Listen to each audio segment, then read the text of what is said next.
Buenas tardes, soy Franco Germana Inga y a nombre de la carrera de Comunicaciones y de UCIL TV le damos la bienvenida a este foro denominado Conociendo la labor de un congresista.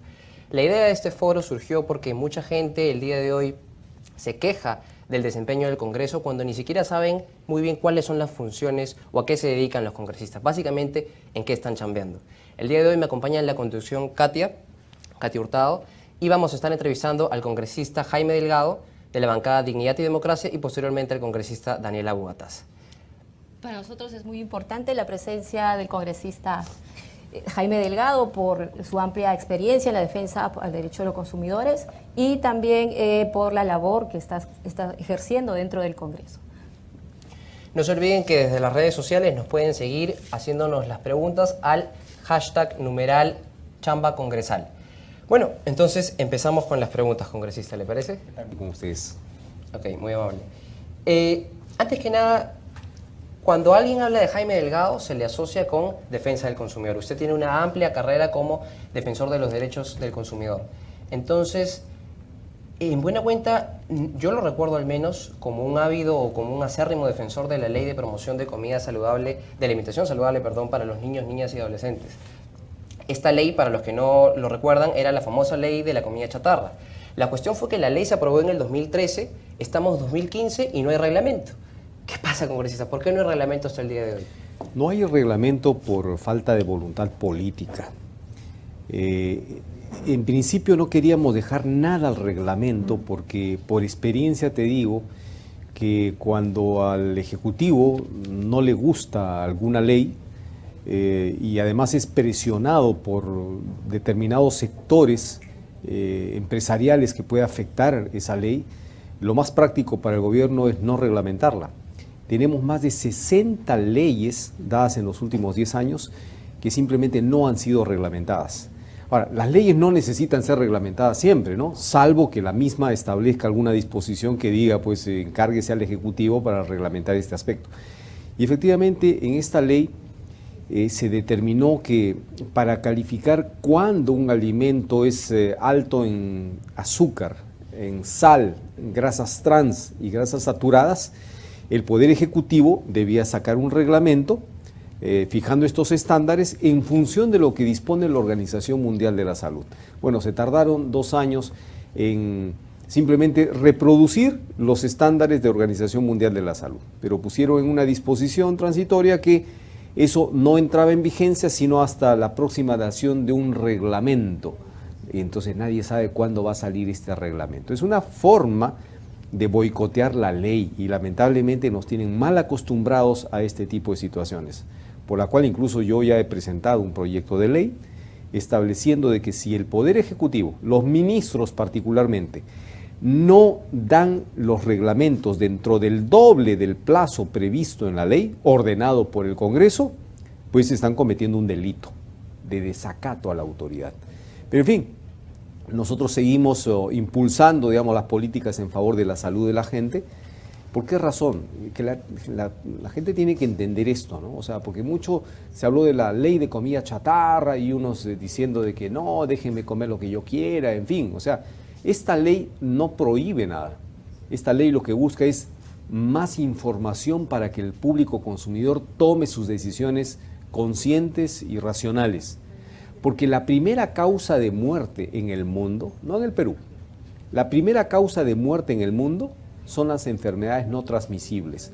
¿Cuáles son esas? Estas enfermedades crónicas derivadas del sobrepeso, la obesidad y enfermedades cardiovasculares, hipertensión, diabetes, etcétera, etcétera. Y estas enfermedades es por lo que comemos. Entonces, ¿cómo nos vamos a poner en primera línea al ser humano, la vida de la gente, si la primera causa de muerte es la mala alimentación? Leyendo un poco, digamos, sus anteriores entrevistas, vi que usted había señalado que, corrígeme si me equivoco, alrededor del 25% de niños tienen sobrepeso y sería más del 50% de los adultos. Bueno, esa fue una entrevista que seguramente viste el año pasado, pero la última encuesta reporta de que más de 30% de los niños entre 5 y 9 años tienen problemas de sobrepeso y obesidad. Más de 30%. Eso significa que apenas en los últimos 4 o 5 años hemos incrementado 5 puntos. O sea, eso no se había visto jamás en la historia de la humanidad, que en apenas 4 años hayamos incrementado 5% los niveles de sobrepeso y obesidad infantil en nuestro país. Eso es extremadamente preocupante. Hace un momento usted habló sobre el tema de la voluntad política y justo ahora nosotros estamos enlazados vía las redes sociales, ¿no? Y tenemos el Twitter, el tema con el hashtag Chamba Congresal. Y una de las preguntas que nos hace el público es efectivamente, ¿por qué cree que el Congreso es una de las instituciones más desprestigiadas del país? Esa es una buena pregunta, ¿no? Y eso no viene de ahora, viene de hace muchísimo tiempo. Lo que pasa es que muchas veces lo que se transmite y difunde del Congreso son las broncas, los insultos, etcétera, etcétera.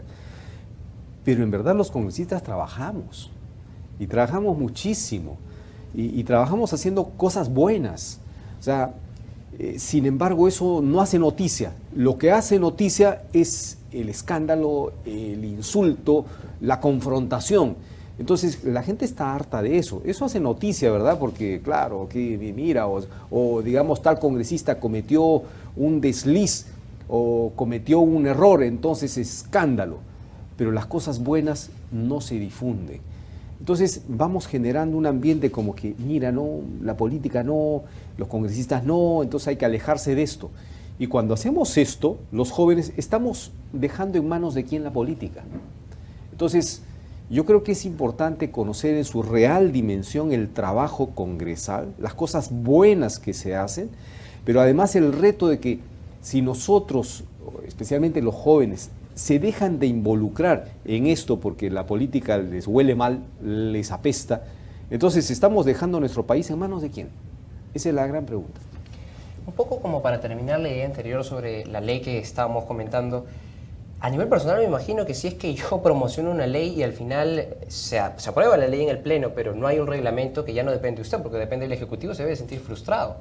Entonces, ¿cuál es su teoría? ¿Por qué no hay reglamento? ¿Piensa que hay falta de decisión política? ¿Piensa que el Ejecutivo de repente está recibiendo muchas presiones, en mucho lobby, las empresas, que de repente... Mucho se hablaba, por ejemplo, que habían algunas empresas que nos querían hacer pasar prácticamente un gato por liebre, es decir, querían subir artificialmente los estándares de cierto tipo de productos para hacer, por ejemplo, pasar gaseosas como alimentos saludables. En el reglamento, en el decreto supremo, que salió publicado en abril, si bien ya salieron los estándares, ¿usted está satisfecho con esos estándares? Son estándares dispuestos por Organización Mundial de la Salud, luego de una consulta de expertos. Además, esos estándares han sido incorporados dentro del plan regional de control del sobrepeso y la obesidad que ha sido aprobado por todos los gobiernos de las Américas. Entonces no es simplemente la opinión de 2 o 3 personas. Y eso se hace, esos parámetros están en función de lo siguiente. A ver, veamos. ¿Cuándo se considera que una bebida es alta en azúcar? Se ha dispuesto 5%. ¿Por qué razón? El ser humano solo puede tolerar 5 cucharillas de azúcar por día. 5. Una gaseosa pequeña tiene entre 12 y 14 cucharas de azúcar. Entonces, si tú le sumas el azúcar que estás tomando en la mañana con el tecito, 2 o 3 cucharas, en la tarde otro tecito, más el azúcar que está incorporado en el pastelito, en el postre que te comes, o sea, ¿cuántas cucharas estás consumiendo en el día? Pero si solo te tomas una gaseosa, ya estás consumiendo entre 12 y 14. ¿A dónde va tu cuerpo?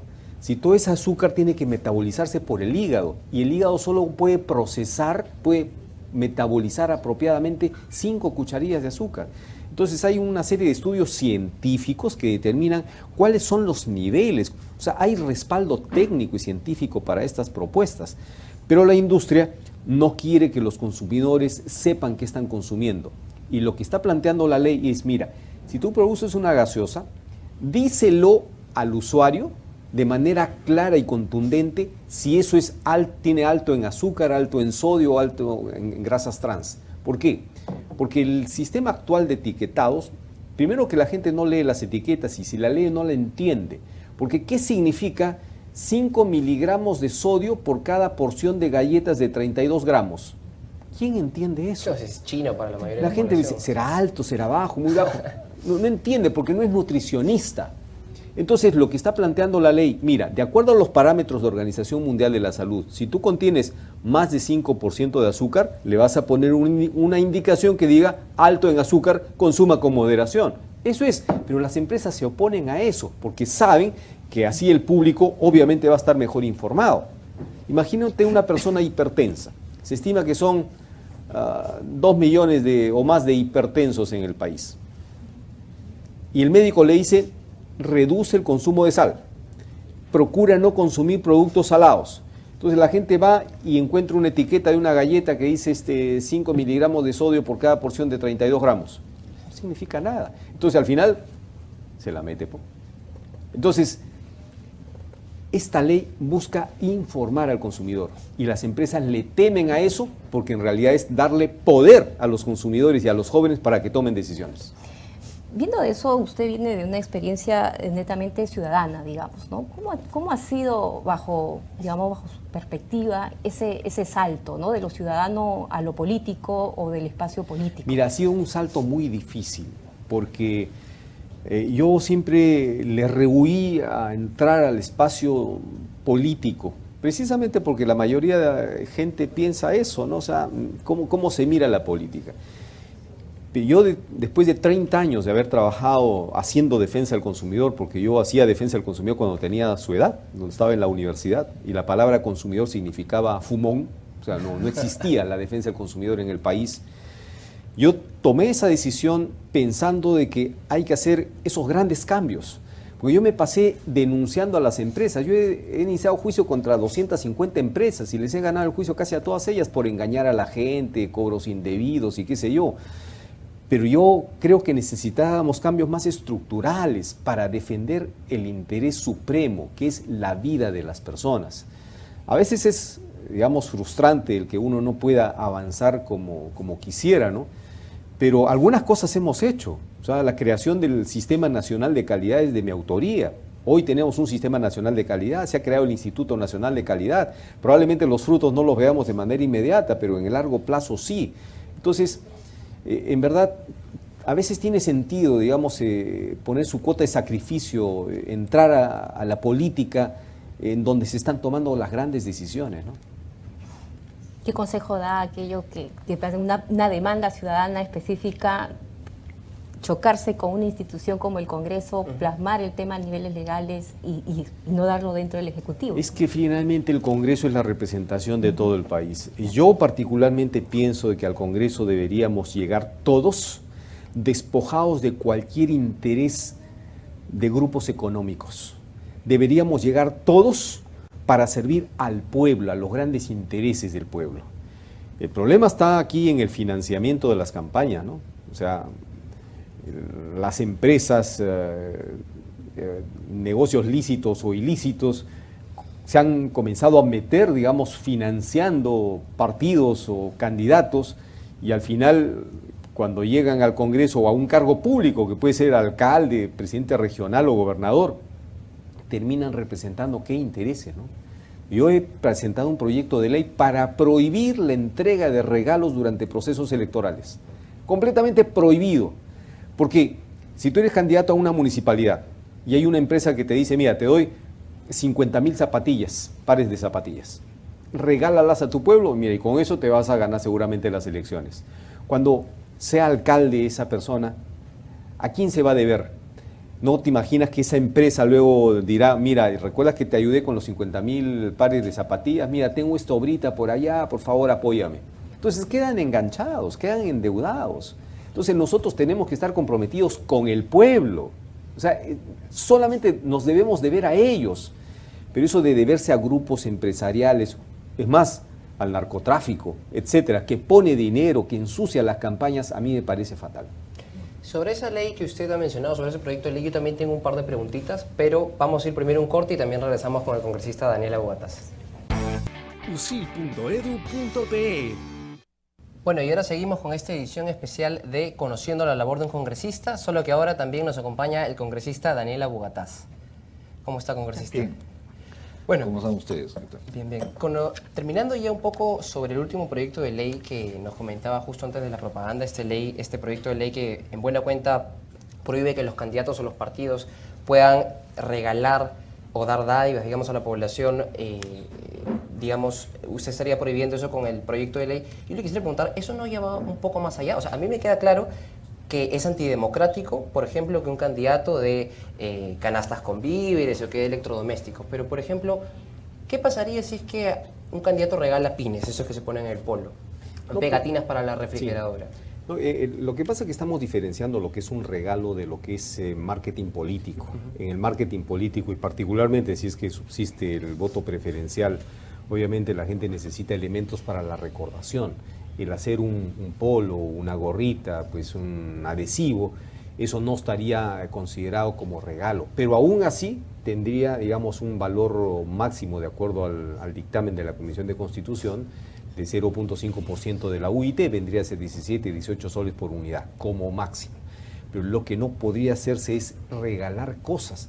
Mira, yo estaba conversando con los colegas parlamentarios y ellos contaban todo lo que veían, especialmente en provincias, en las campañas electorales, nacionales, regionales, locales, y son cosas increíbles las que suceden. Por ejemplo, contaba uno que solía un candidato regalar zapatillas, pero solamente regalaba la zapatilla izquierda. Y ahí iban casa por casa regalando zapatillas, y con la promesa de que si ganaba las elecciones le entregaba la derecha. O si no, les ofrecían 50 soles a cambio de que muestren su teléfono con la fotografía que le habían tomado su voto, y se ganaban 50 soles. Imagínate entonces en qué hemos convertido los procesos electorales, ¿no? O sea, en un mercadillo donde se ha mercantilizado el voto, y particularmente la gente más humilde, que es la que más necesita, obviamente se puede ver inducida por este tipo de ofrecimientos. A mí me parece pésimo que hayamos dejado tanto tiempo avanzar esto. Entonces los candidatos que van con su afiche y su buen discurso y todo, no tienen opción, pues, porque la misma gente te dice, ¿qué me has traído? ¿Y tú crees que con un afichito voy a votar por ti? Mira, este me ha traído cocinas, este me ha traído víveres, ¿y tú qué me has traído? La pregunta es, ¿y quién financió todo eso? ¿No es cierto? Porque favores se tienen que pagar luego. Sí, he visto el caso cercano en la región Huánuco, una candidata regalando departamentos, ¿no? Las poblaciones de extrema pobreza y, claro, manejado por grandes poderes económicos. Pero el tema de evitar el clientelismo político, ¿no? Dentro de ello, es algo que ha degenerado la política. Entonces, ¿cuál es la labor que deben tener los jóvenes actualmente en el momento en el cual estamos viviendo, la coyuntura?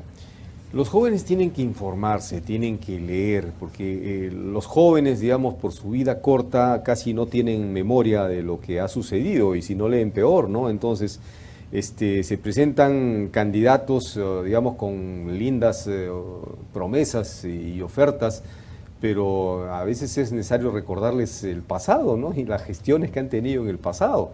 Entonces los jóvenes te tienen que involucrar, tienen que interesarse más, tienen que analizar más allá de lo bonito y aparente de una oferta, de un marketing que trata de cautivarlos. Tienen que involucrarse más, porque finalmente es nuestro país y nosotros con nuestro voto estamos decidiendo cuál es el futuro que vamos a tener. Y no dejarse llevar por promesas fáciles y baratas, ¿no? Un candidato ofreció a todos sus pobladores que si votaban por él, les daba 500 soles mensuales y ganó las elecciones. Y ahora no sabe cómo cumplir esa promesa, porque esa promesa era falsa. No es que se dio cuenta, siempre lo supo, esa promesa era falsa, imposible de cumplir. ¿Y cuál es la sanción a ese candidato hoy gobernador? Ninguna, porque tampoco en las leyes de la propaganda política está regulado esto, como sí lo está la publicidad comercial. Por eso yo estoy planteando que se incorporen 3 principios fundamentales para la propaganda política.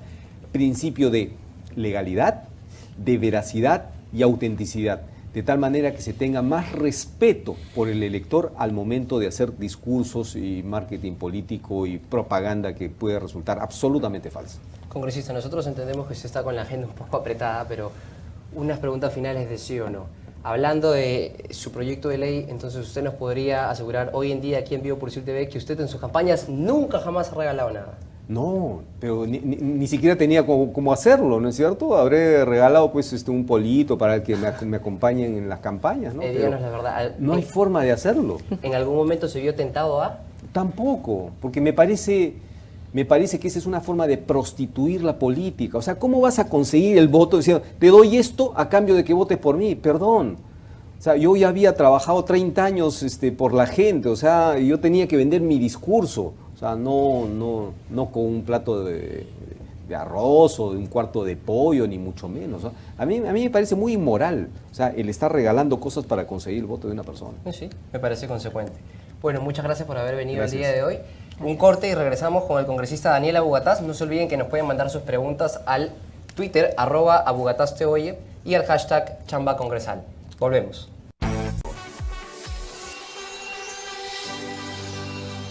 Bueno, volvemos con Conociendo la labor de un congresista. Ahora, a partir de este momento, solo con el congresista Daniel Abugataz.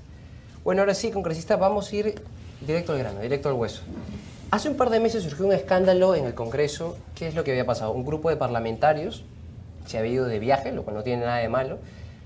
Habían salido unas imágenes, estaban en un meeting, ustedes son políticos, básicamente no hay nada de raro en eso.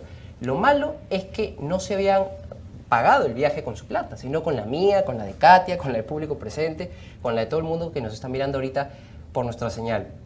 El problema es que habían pasado como gastos de representación plata para hacer sus actividades partidarias.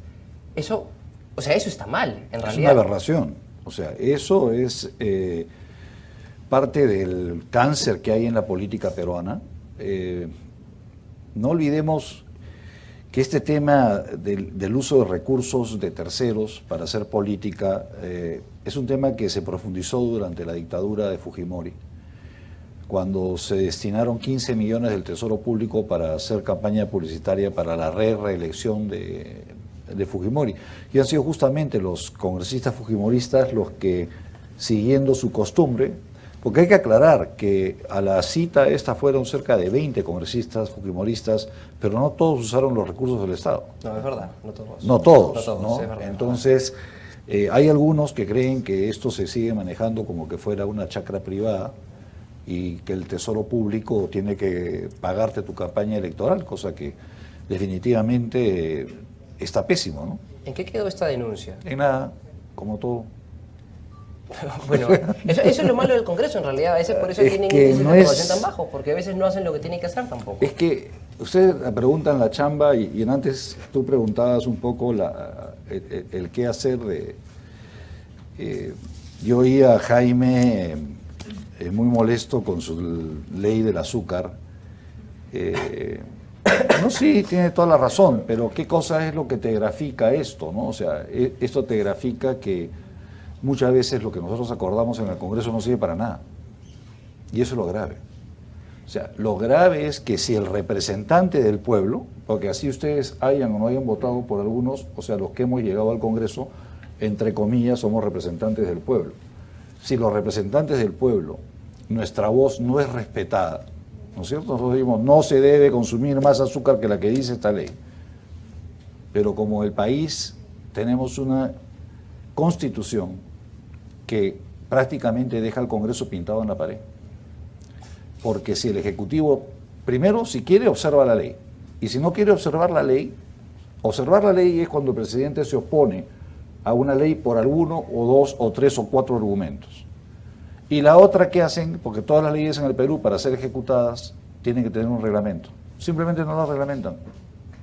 Y como esa ley, hay no sé cuántas, 2000 leyes, que no son del agrado del ministro de turno, entonces no las reglamentan. Y el Congreso va perdiendo día a día, porque mucha gente coincide con el señor Jaime Delgado de que hay que cuidar la salud de los niños, la obesidad, la diabetes, los prediabéticos, todo lo que quieras. El Congreso cree que esa es su labor. El problema es que ¿quién hace cumplir las leyes en el Perú? Ese es el gran problema de fondo. Evidentemente ahí, digamos, hay un punto que se rompe en la cadena, ¿no? Pero, digamos, regresando un poco al tema de la pregunta, ¿cuáles son los límites de la representación parlamentaria, ¿no? Por ejemplo, si es que un congresista es elegido por la región Puno, ¿los gastos de representación solo los puede utilizar para irse a Puno? ¿O también puede hacer actividades No. partidarias a Loreto, a Ica? Puedes hacer, nosotros somos congresistas de la República, designados por el voto local, pero nuestro alcance es nacional. O sea, que yo haya sido elegido por Lima, en mi caso particular, no significa que yo no represente a Loreto, represente a Arequipa, represente Tumbes igual. O sea, igual tengo obligaciones de representación con toda la población. Ahora, si eso es lo correcto o no es lo correcto, ese es otro tema. Si 130 personas pueden representar debidamente a 30 millones de ciudadanos, o sea, si no es una broma de mal gusto eso Está para un poco comenzar, complicado, ¿no es cierto? O sea, en las democracias, por ejemplo, inglesa, los distritos son mucho más pequeños, ¿no? O sea, son colectividades desde 2.000 a 20.000 personas máximo. Entonces tú prácticamente conoces a todos tus electores. Entonces ustedes en la cara dicen, oye, ¿tú qué cosa estás haciendo? Ven a rendirme cuentas acá, yo he votado por ti, yo te he puesto a ti. En el Perú, esta, en mi opinión, pseudo-democracia se diluye, porque tú vas a decir a un congresista de Lima, representa a 9 millones de habitantes, ¿cómo? O sea, por eso tú me preguntabas por el aguataste, oye. Es un poco eso, o sea, cómo superar el reto de darle la oportunidad al ciudadano de participar en política, ¿no? Y yo les cuento a ustedes, estábamos hablando la semana pasada de la reforma política que el país espera, ¿no es cierto? Y nadie toca el tema de la participación ciudadana. O sea, se habla de más sanciones, se habla de más porcentajes, se habla de seguir con lo mismo. O sea, 30 millones de ciudadanos eligiendo a 130, que después Entonces, no tienen... Pero no se ve mecanismos de participación ciudadana. Entonces Sí.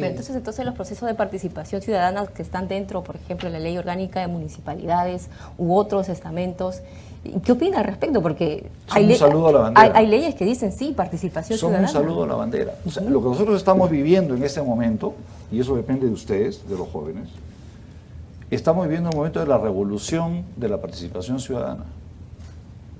La primavera árabe, ¿no es cierto?, que se ha tumbado 5 gobiernos en Medio Oriente, que ha hecho la revolución que ha hecho en España, depende de los jóvenes.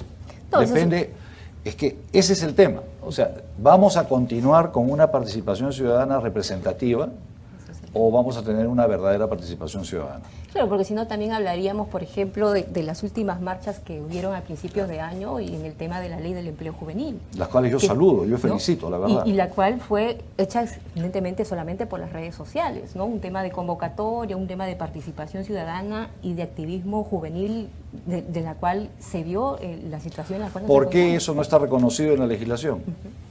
¿No? O sea, cuando Pero es nosotros participación ciudadana. vemos, no es por sacarnos pica, pero tú ves qué cosa es lo que ocurre en democracias como la Suiza, por ejemplo, o en Dinamarca. Son sociedades donde deben haber por lo menos 50 o 60 referéndums al año. O sea, el político lo único que hace es derivar la propuesta del ciudadano y quien finalmente decide es el ciudadano. Entonces, aquí la clase política pretende capturar la decisión. O sea, ustedes están pintados, ustedes voten por mí, yo les voy a regalar un llavero y después desaparecen de la escena, cuando tiene que ser todo lo contrario. O sea, la idea de la democracia directa que tenemos en el Perú, desde mi punto de vista, va a desaparecer. O sea, es imposible seguir gobernando un país a espaldas de los ciudadanos. No puedes. Y si no construyes tú la verdadera participación ciudadana y ni siquiera te planteas el tema, ¿no? O sea, hemos estado debatiendo la semana pasada y cuando yo toqué el tema de la participación ciudadana me miraron como viendo este bicho raro de qué está hablando. ¿Qué le vas a dar voz a los ciudadanos?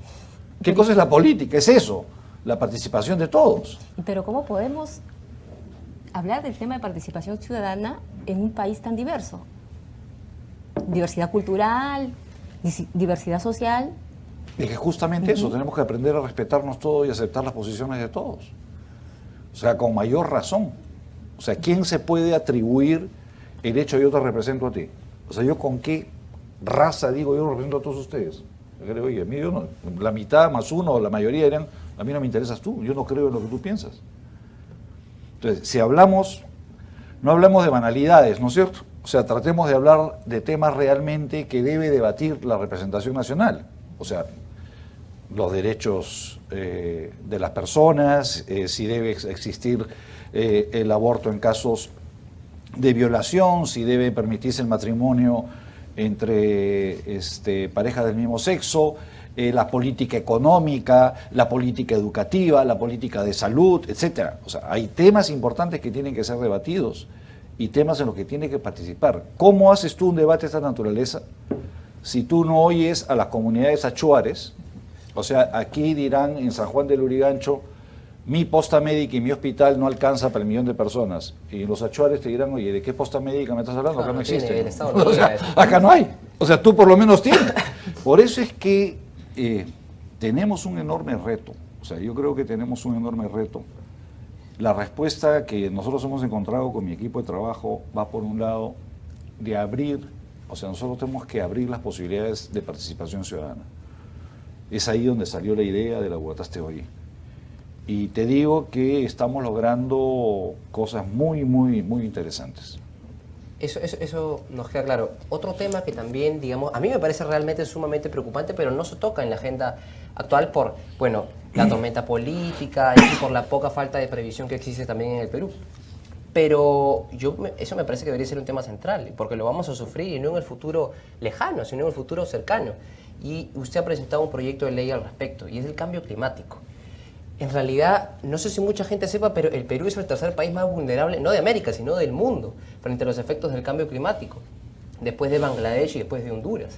Ahora, muchos limeños, yo soy limeño, pero mucha gente, al menos yo pienso que sobre el cambio climático piensa que eso es un tema solo de la selva, digamos que bueno, puede afectar ahí los bosques o por ejemplo de la sierra con los glaciares, pero no, o sea, la costa va a sufrir y va a sufrir bastante porque tenemos el 60% de la población aproximadamente 70. y solo el 2% de los recursos hídricos. Tres. Lima también hay que tener cuenta que es la segunda ciudad más grande del mundo situada sobre un desierto. Ahora, la primera es el Cairo, pero hay sus diferencias. El Cairo tiene el río Nilo. Lima tiene el río Rímac, que es un basural prácticamente.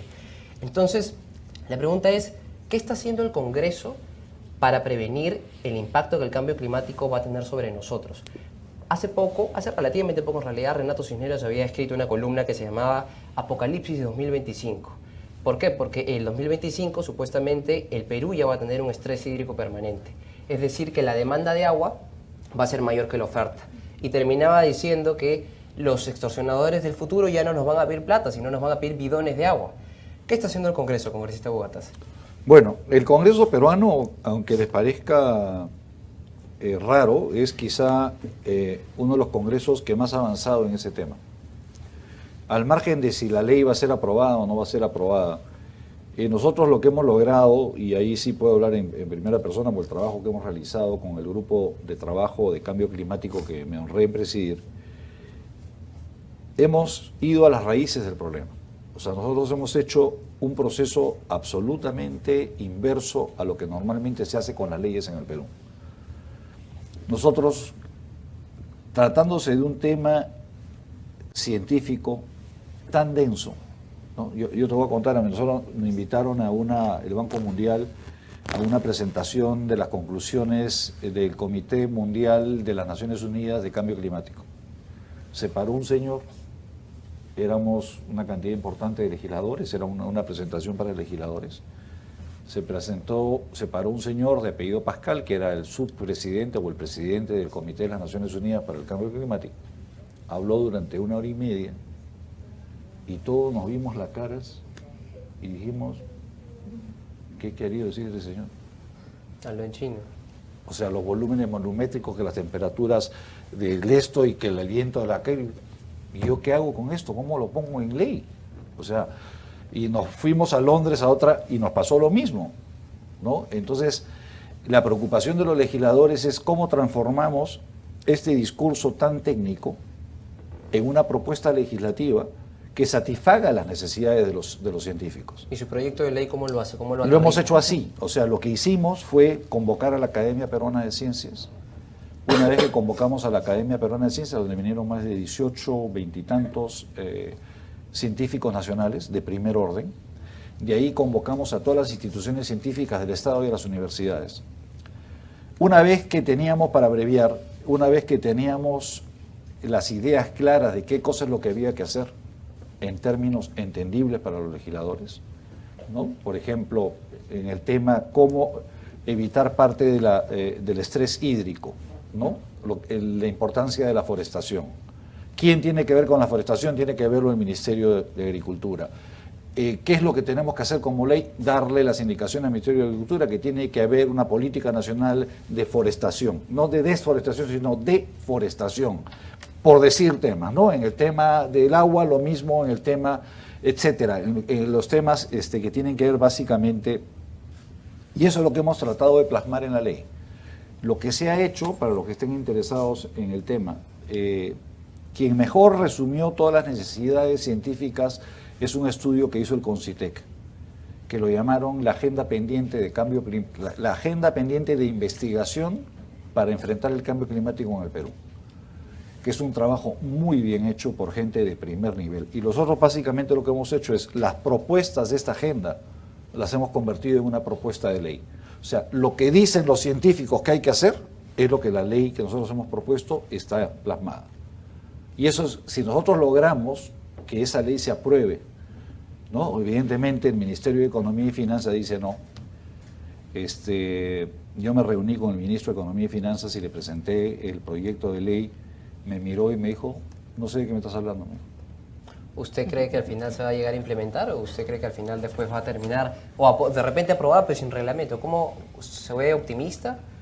Mira, yo llegué a una conclusión y es que la naturaleza nos está dando la lección, ¿no es cierto? El día de hoy ya van 50.000 hectáreas de bosques que se han quemado en California, el peor incendio de toda la historia de la parte noroeste de Estados Unidos. Nunca se ha presentado un incendio de esa magnitud. Tenemos temperaturas a nivel mundial que están haciendo al más... para que Estados Unidos haya tenido un cambio de posición como la que ha tenido, es porque la naturaleza se está obligando a tenerla. Ahora, ¿qué cosa es lo que nos dicen los científicos? Los científicos nos dicen que el problema del Perú no está en las emisiones, ¿no? Porque las grandes economías hacen sus planteamientos de cómo enfrentar el cambio climático en base a la reducción de emisiones, ¿no? Y dicen, bueno, yo voy a reducir mis emisiones del año 2016 hasta el año 2050 de tal manera. En el caso nuestro ese no es el problema, nosotros no emitimos. O sea, el problema nuestro no es la emisión, nuestro problema es que los bosques nuestros están convirtiéndose en emisores de carbono. O sea, no que están absorbiendo carbono. El proceso inverso, en realidad. El proceso inverso. O sea, ya hay un estudio que... ¿Y a qué se debe eso? Se debe a saturación. O sea, ya se está saturando. Este es un estudio que hizo la Universidad Católica con la Universidad de Stanford, en el Manu, donde hay la única estación de medición de cuánto carbono se emite y cuánto carbono absorbe la Amazonía. Y ya en el año pasado ha sido el inverso. O sea, ya la Amazonía está produciendo más carbono del que absorbe. No han querido hacer eso público, se supone que lo han enviado a Inglaterra para que analicen los resultados. ¿Para que los confirmen? Para que lo confirmen, porque realmente te cambia todo el panorama. O sea, si ese dato es cierto, o sea, ya no estamos hablando de un problema simple de yo me dedico a sembrar arbolitos y se acabó el problema, no, tampoco. Claro, o sea, lo que pasa es que cuando uno piensa qué cosa está contaminando, pues se imagina fábricas, carros, pero no se imagina que la propia Amazonía, que se supone que son los pulmones, al final son los que contaminan. Pues estamos todos locos, o sea, es como si fuera un mundo al revés. La Amazonía nuestra ha entrado en un proceso de desertificación que se está volviendo desierto, que si no lo detenemos, calculan que en 20 años desaparece gran parte de la Amazonía peruana. Entonces ustedes están fregados. O sea, nosotros estaremos cremaditos en algún lugar, pero el tema es un tema que les compete. Por eso es que les digo que si no participan ustedes más activamente en los temas del país, van a sufrir las consecuencias directamente. O sea, ahorita ya no es que fácil me pongo a criticar al señor que político está bien, critiquen, hagan lo que quieran, pero tienen que participar. Me parece importante que alguien que está dentro de la estructura critique la estructura, ¿no? Claramente hace un momento usted ha dicho el tema que el Congreso para usted tiene una función determinada que no se está cumpliendo, ¿no? Y dentro de ello hay algo que es la caricaturización de la política, ¿no? Y es una pregunta, ¿qué siente usted cuando lo imitan como lisuratas? Trae bastante rating cuando le meten. Claro, ¿no? ¿no? Si estás hecho Bueno, esa eso te digo que para un político es el anhelo, ¿no? O sea, cuando te dicen que ya tienes un imitador, es que ya estás en algo en la política. Yo recuerdo con mucha... cuando anunciaron la primera presentación, que fue en el año 2006, en mi casa no me querían recibir. O sea, no, fue... Gracias a Dios, gracias Usted no a tiene Dios, la culpa. salió gracioso, ¿no? Salió gracioso el tema, pero familiarmente y todo fue un golpe bien fuerte, ¿no? Ahora a mí me encanta, yo me divierto muchísimo, ¿no? O sea, me divierto mucho con la imitación de, sobre todo la de Benavides, ¿no? O sea, ese chiste lerolero, mesero, ha tenido pues una pegada. Y bueno, es parte de la política. Yo me alegro, la verdad, ahora me alegro de tener esa imitación, ¿no? Ahora, pasando un poco a temas más serios, el deporte es la Ya pasión de dijiste, ya dijiste que la señorita trata de temas, no sé. No, No, pero- serio. ¿Ah? Hablando, he leído que usted ha dicho en más de una ocasión que el deporte es la pasión de su vida. Sí. Y que no solo eso, sino que usted postuló al Congreso porque quería hacer algo por el deporte. Sí, exactamente. Entonces, la pregunta que yo le hago es, ¿por qué tenemos deportistas que son laureados, que son de competencia internacional, pero que están sin auspiciadores? Esa imagen de Gladys Tejeda, al margen de lo que le haya pasado después, esa imagen de Gladys Tejeda corriendo alrededor de 2 o 3, creo, competidoras y que todos tenían símbolos de marcas auspiciadoras y ella no tenía nada, es que algo está pasando ahí. Y también, ¿por qué nuestros deportistas, por ahí que son eran los más competitivos, Mauricio Fiol y Gladys Tejeda, al final no pasaron el examen de antidoping? ¿Quién está fallando ahí? ¿Es el IPD? ¿Es el Comité Olímpico Peruano? ¿El Congreso de Malas Leyes? ¿Qué está pasando ahí? Es definitivamente el problema que estamos afrontando en el deporte es la mediocridad de la dirigencia deportiva, comenzando por el Instituto Peruano del Deporte. El actual presidente, ya por un buen tiempo, desde que salió Boza, ni siquiera reúne los requisitos legales para el cargo. O sea, la ley del deporte establece que tiene que tener 4 años de deportista calificado o de dirigente acreditado. Y este señor que han puesto ahí, creo que es sociólogo, no tiene la más remota idea de lo que le están hablando. O sea, ahora, eso es responsabilidad nuestra. Yo recojo el guante que me he peleado 200 veces con el ministro de Educación. Yo no puede seguir poniendo a un papanatas de jefe del IPD. Y por otro lado, lamentablemente, hay un enorme grado de corrupción. O sea, dentro de lo que nosotros logramos fue convencer al Ministerio de Economía de que había que invertir en deporte. Y lamentablemente tengo que reconocer el día de hoy que la corrupción está en todas partes del país.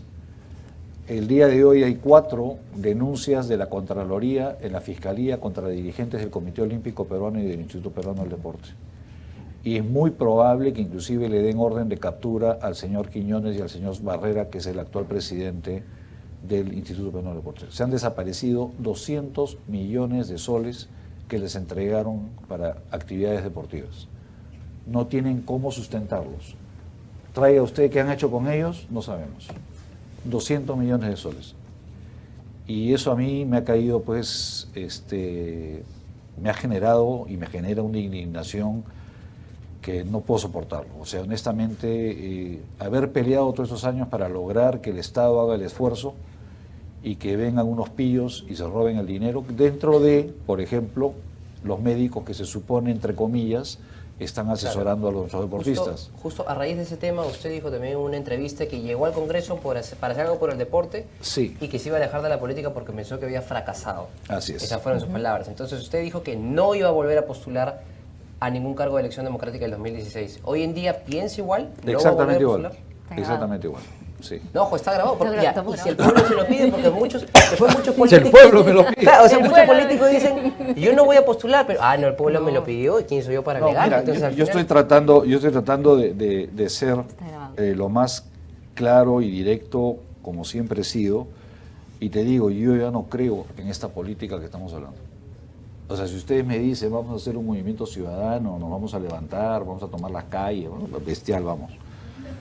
Pero seguir en este engañamuchachos de esta supuesta democracia... ¿Se harta de la política?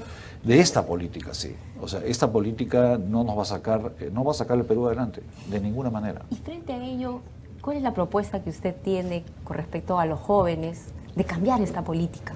La participación.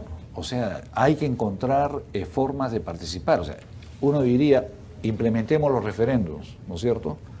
Pero para llegar a eso tiene que haber una presión ciudadana que obligue a las autoridades a tomar esa decisión. O sea, lamentablemente en el Perú no entendemos las cosas por las buenas. Tampoco significa que vayamos a tomar las calles ni matar a la gente. Pero si no hay presión ciudadana, que se puede hacer democráticamente, o sea, vean lo que logró Gandhi en la India frente al Imperio Británico, sin haber atacado ni pegado ni a una mosca, ¿no es cierto? O sea, hay formas. Creo que ya nos compete a los ciudadanos como ciudadanos recuperar nuestra dignidad, recuperar nuestra participación, que está siendo robada de alguna manera por un sistema que no nos representa. O sea, se diseñó durante la dictadura del 92, se le quitó toda la capacidad decisiva que tenía el Congreso de la República. O sea, ¿qué hizo Fujimori? Fue desacreditar el Congreso de la República. No sirven para nada, son unos ignorantes, son unos coimeros, son unos lobistas, ¿no? O sea, se tiró abajo todo el Congreso. Se hizo una constitución donde el Congreso tiene capacidades limitadas, porque el presidente de la República puede hacer y deshacer lo que le dé la gana. O sea, el Congreso puede decir A y puede insistir, y si el presidente no le da la gana, no se ejecuta. Entonces, y hay algo que yo siempre les digo, y sobre todo se lo digo a los jóvenes. Ustedes de acá, la mayoría, imagino, van a tener que aprender inglés para sacar su título. No, dicho sea de paso, requisito para graduarse al menos en la UCIL es aprender inglés, ¿no? Ya, entonces, encuentren ustedes una traducción a la palabra enforcement. Encuentren en nuestro español castizo, castellano o del que quieran, una traducción, busquen no existe. O sea, no tenemos una palabra para hacer cumplir la ley. O sea, nosotros en otras sociedades sajonas, enforcement es parte de su vida diaria. O sea, a nadie se le ocurre que las leyes no se cumplen. Acá decimos, ¿y para qué están las leyes si nadie las cumple? Ahora, acá también hay un tema que no hemos estado tocando mucho, pero ya por el Twitter nos lo están pidiendo. Rafael Yaringaño dice, hablen de inseguridad ciudadana. Hace poco han encontrado 53 granadas en una casa. O sea, eso es... O sea, yo puedo entender, está mal, pero yo puedo entender que uno esté caminando y bueno, te roban, o sea, estás en una ciudad de 10 millones en Lima, o bueno, en el Perú, en fin, pero que encuentren granadas afuera de un colegio, que encuentren 53 granadas dentro de un local, o que estés caminando por un, eso pasó hace un mes, que estés caminando por un puente peatonal y que para robarte un celular te tiren. O sea, algo está pasando de todas maneras. Bueno, hoy día estaba almorzando con una persona que me contaba que a su hermana y a su cuñado este fin de semana en una zona muy exclusiva de San Isidro los han dejado calatos. O sea, literalmente calatos. O sea, les han quitado los aros de matrimonio, las cadenas, la ropa, la cartera, el celular, todo. Yo creo que en ese tema tenemos que tomar una decisión radical. O sea, ¿Eso pasa por qué? ¿Se dice por sacar las Fuerzas Armadas? No. Yo creo que... ¿Pena de muerte? Tenemos que tener un concepto claro de cuáles son las sanciones que tienen los actos delincuenciales. En el Perú tenemos una altísima tolerancia a la falta, o sea, es más, tenemos una deformación. Tú robas 999 soles y no es delito, es falta. Y no es falta, acumulativo.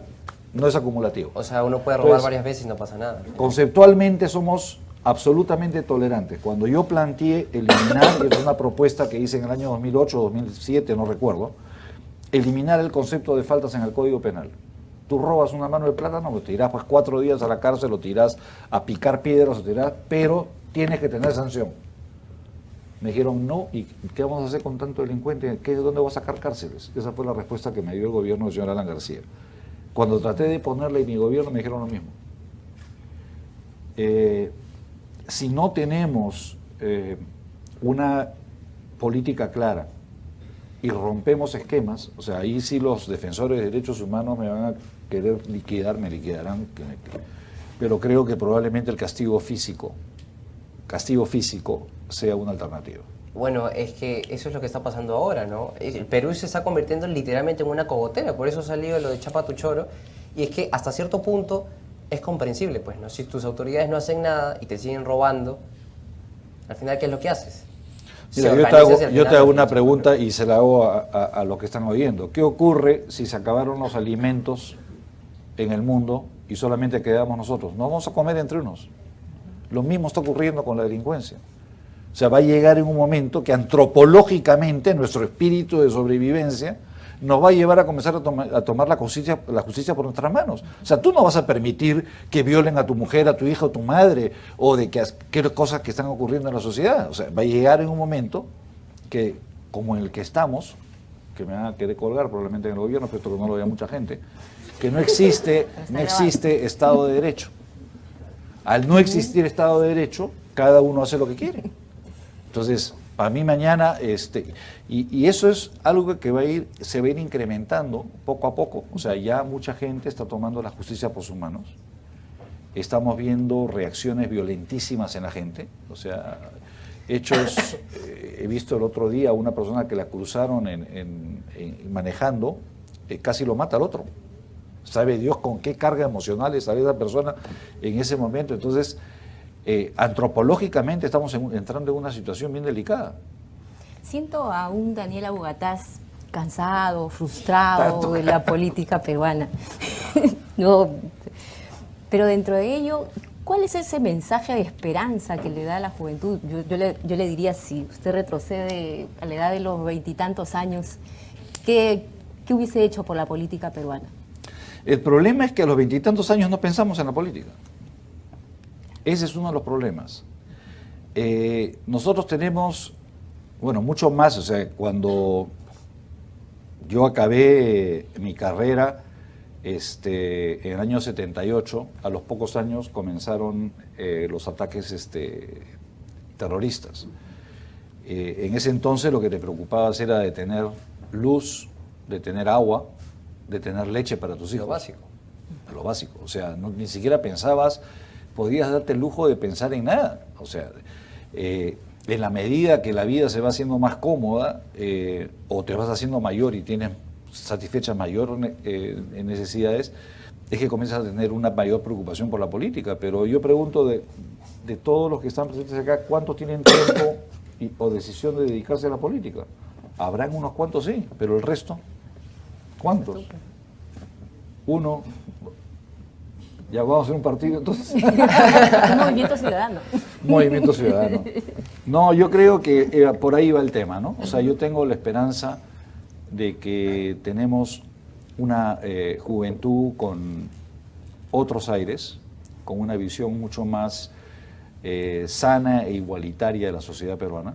O sea, creo que las enormes diferencias que se han dado históricamente en el Perú entre la educación privada, la educación pública, lo que tú señalabas, las diferencias culturales, étnicas.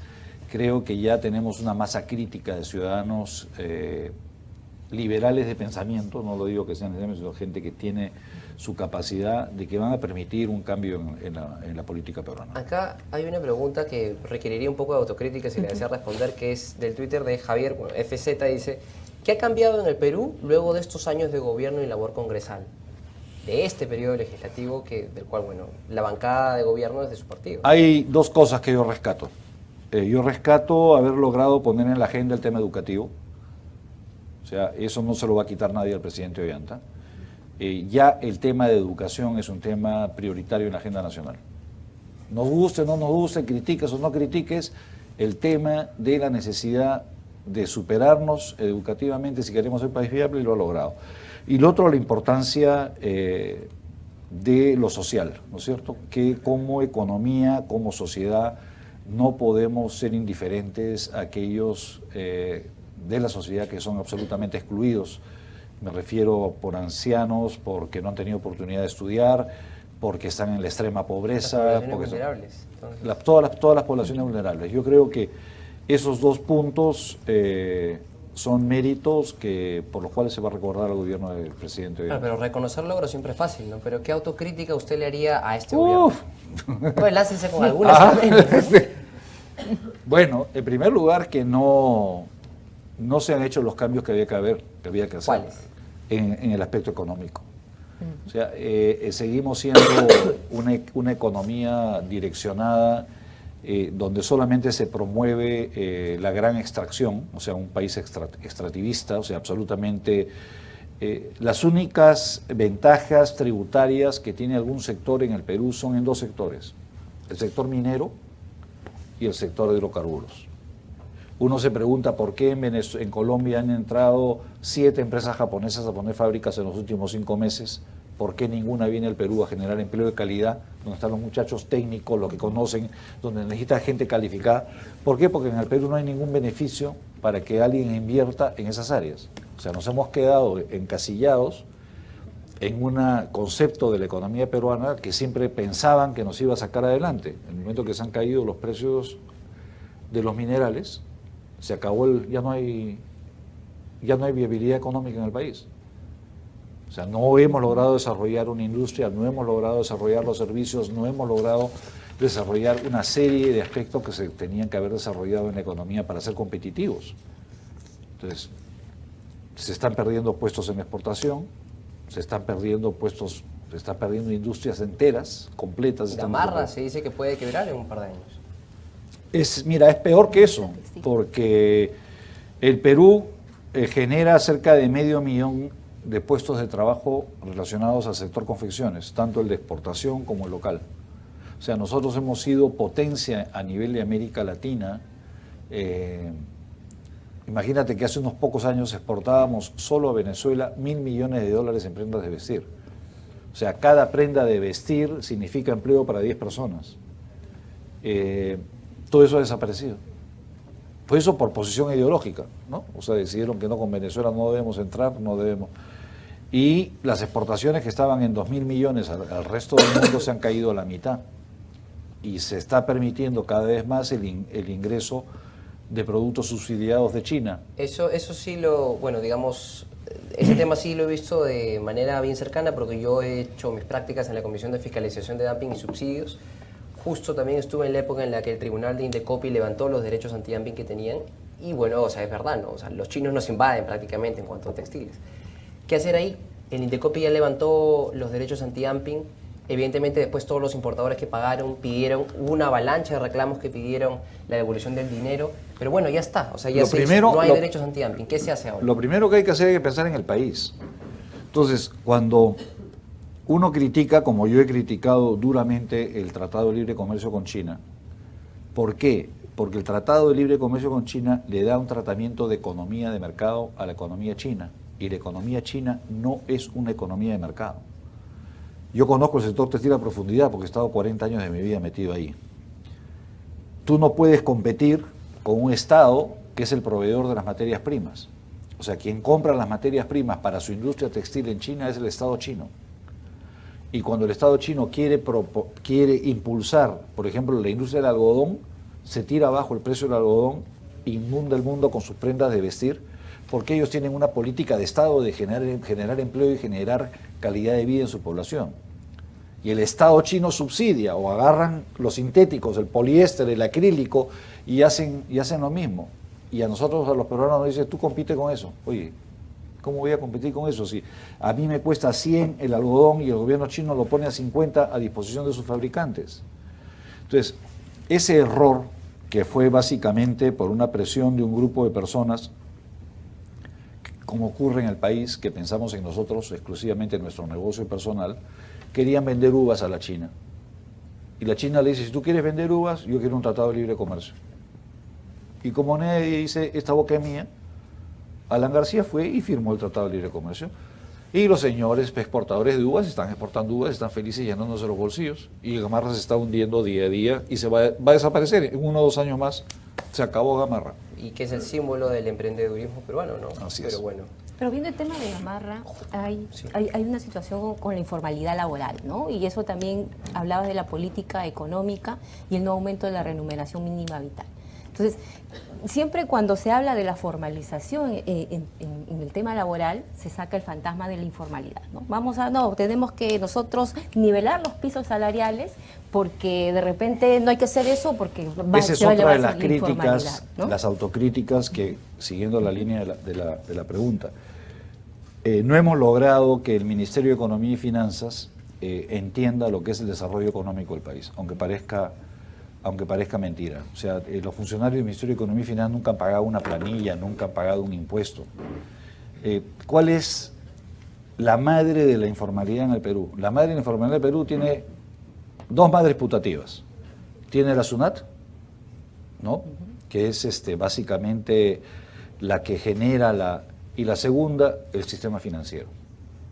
Entonces, si tú lo ves desde el punto de vista de un micro y pequeño empresario, tú dices, pero ¿por qué no pagan impuestos? ¿Por qué no se incorporan a la sociedad? Cuando tú analizas cómo es su desarrollo, te das cuenta que ellos están pagando 100, 120, 140% de intereses a las financieras y a los bancos. Entonces tú encima le dices, oye compadre, aparte de esto, ahora te voy a quitar el 30% de tu impuesto a la renta y el 18% de tu IGB. ¿Y tú estás bien, guamán? ¿Tú qué me das a mí? O sea, ¿qué me das tú como Estado a mí para que yo te vaya a contribuir?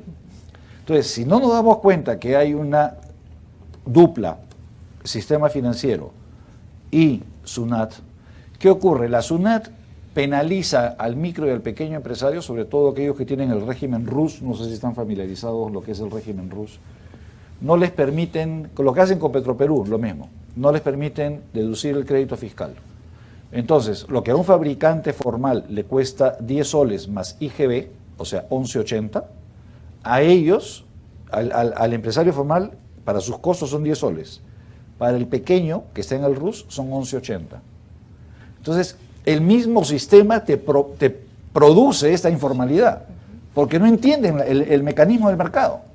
O sea, son tecnócratas, espero que no salgan de esta universidad, que no sé de dónde los han sacado, y que están encerrados en que los grandes números de la macroeconomía, que el Producto Bruto Interno, que el ratio deuda, que el ratio esto... Oye, la gente no come de ratios ni en la come. realidad no funciona. Así es. Hay que pasar al menos un par de preguntas del público. ¿Quién quiere hacer una pregunta?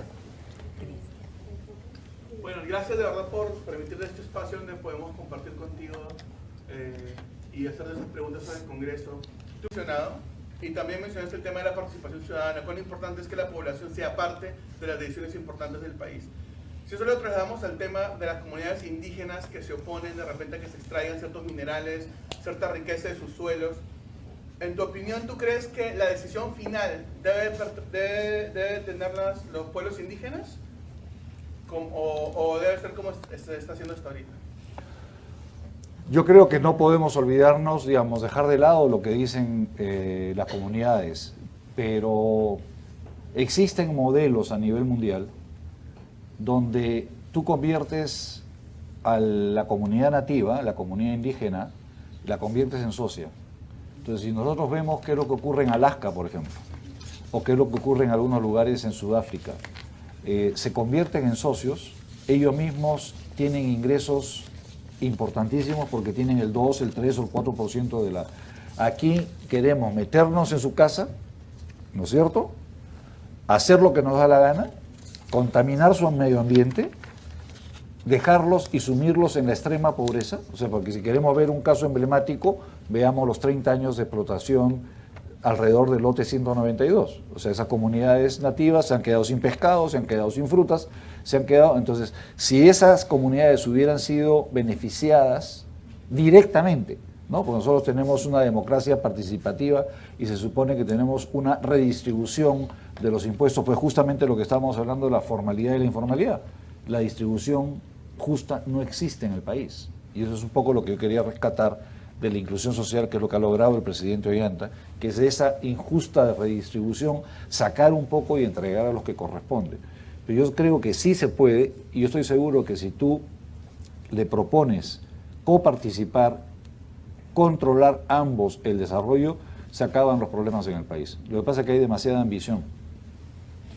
Gracias, doctor. Y ¿Usted considera que para que eso suceda, para que sean parte de alguna manera del accionista de repente de la empresa, ellos deberían ser dueños del subsuelo también? Esa es una gran discusión, ¿no es cierto? La Constitución peruana, formulada en la década del 92, le retira ese derecho a todos los ciudadanos peruanos. Se supone que el bien supremo que se está protegiendo es el bien del Estado. Y te comento brevemente una cosa. Estábamos discutiendo en el Congreso de la República la telemedicina, la telesalud, ¿no es cierto? Que va a ir a través de todas las fibra óptica que está instalando el gobierno y todo. Y los congresistas no sabían que la fibra óptica que se supone que es del Estado peruano, la fibra óptica que se está haciendo a nivel nacional con los recursos del Estado peruano, no le pertenece al Estado peruano. O sea, yo como Estado quiero dejar una no sé cómo se me dirá, un espacio de la banda ancha para que todos los hospitales estén interconectados y todos los hospitales puedan coparticipar y todos los médicos puedan apoyar. No lo puedo hacer. Tengo que ir y contratar a la empresa privada de mi propia banda ancha. Entonces, este extremismo privatista, ¿no? Con los recursos. Además, lo peor de todo es que si lo hicieran con su dinero, en buena hora. Pero no lo construyen con su dinero. Ahí es donde está un poco el gran engaño de las asociaciones público-privadas. Es bien bonito hacer las asociaciones público-privadas y la plata te la pone el Estado todita y te garantiza el consumo y todo. Bueno, eso ya es entrar a otro tema que debiéramos, me encantaría sentarnos un día para que veamos todas las cochinadas que hay alrededor de... Bueno, listo. Bueno, agradecerle por haber venido acá y bueno, sin ánimos de entrar en polémica, quisiera preguntarle un poco de algunas preguntas de actualidad. ¿Qué opina al respecto sobre la última encuesta realizada que se ha hecho que la pareja presidencial tiene un 13% de aprobación? Bueno, definitivamente las campañas periodísticas y las campañas políticas y los hechos que han venido ocurriendo le están pasando la factura. En política los errores se pagan y eso creo que se está reflejando en la aprobación que tiene el presidente de la República y la primera dama en este momento. La otra pregunta sería, ¿qué opinión tiene al respecto de que se está buscando silenciar a los periodistas para evitar y cubrir un poco el asunto sobre lo realizado a la primera dama Nadine Heredia? No comparto tu apreciación. No tenemos la capacidad, primero que nunca lo haríamos, y en segundo, no tenemos la capacidad de silenciar a nadie.